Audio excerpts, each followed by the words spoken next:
কেমন আছেন আপনারা সবাই? আলহামদুলিল্লাহ। আমরা যেন খাইতে নিতে উঠতে বসতে সকল ক্ষেত্রে অন্তত এই বাক্যটা আমরা করতে পারি, আলহামদুলিল্লাহ। এটা আল্লাহ সবচেয়ে বেশি পছন্দ করে। আপনি যে যে অবস্থায় থাকেন আল্লাহর শুকর করবেন, আর আল্লাহর শুকরের ভাষা হচ্ছে আলহামদুলিল্লাহ। কেউ যখন ভালো কোনো কাজ করে ফেলে, সে যখন বলে আলহামদুলিল্লাহ, আল্লাহ তাআলা তার উপর খুশি হয়ে যান। আপনি যদি এক গ্লাস পানিও খেয়ে ফেলেন, শেষে বলবেন আলহামদুলিল্লাহ। আপনি যদি এমনটি করতে পারেন, সারাদিন রোজা রাখি যে সওয়াব, এরকম সওয়াব আল্লাহ নামে দান। এটা একটা সহজ আমল না? কি সহজ আমল না? আমাদের ভালো কোনো কাজ দেখলে, ভালো কোনো কাজ করলে, ভালো কিছু করে ফেলেছি, সঙ্গে সঙ্গে আমাদের প্রশংসা হবে কার? আল্লাহ তাআলা। আপনি দেখেন দুনিয়ায় কারোর যদি আপনি প্রশংসা করেন, সে কি আপনাকে খারাপ চোখে দেখে? না, সে আপনাকে মাথায় তুলে রাখার চেষ্টা করে। আপনি আল্লাহর বান্দা হয়ে আল্লাহর প্রশংসা করবেন, ওই আল্লাহ কি আপনাকে ছেড়ে দিয়ে রাখে?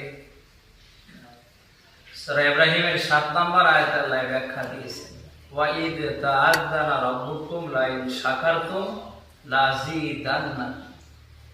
আল্লাহ বলেন, কেউ যখন আমি আল্লাহর শুকর করে, আমি আল্লাহ তাআলা তার নিয়ামত বাড়িয়ে দিই। আপনি অসহায়, অসচ্ছলতার ভেতরে যদি আল্লাহর শুকর করেন, আল্লাহ তাআলা আপনাকে সচ্ছলতা দেবে।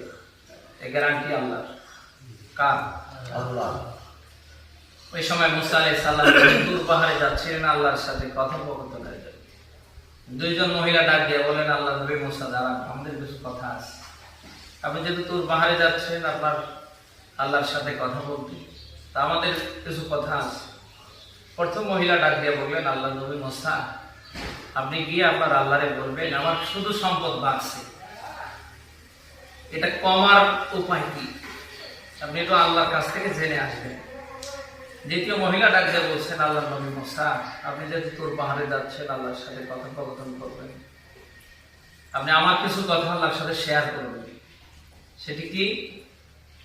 এই যে আমি মানুষের দাঁড়ে দাঁড়ে হাত পেতে ভিক্ষা করে খাই, কি এমন উপায় আছে, কি এমন আমল আছে যেটি করলে পরে আর হাত পাতা লাগবে না, মানুষের দাঁড়ে দাঁড়ে ভিক্ষা করা লাগবে না?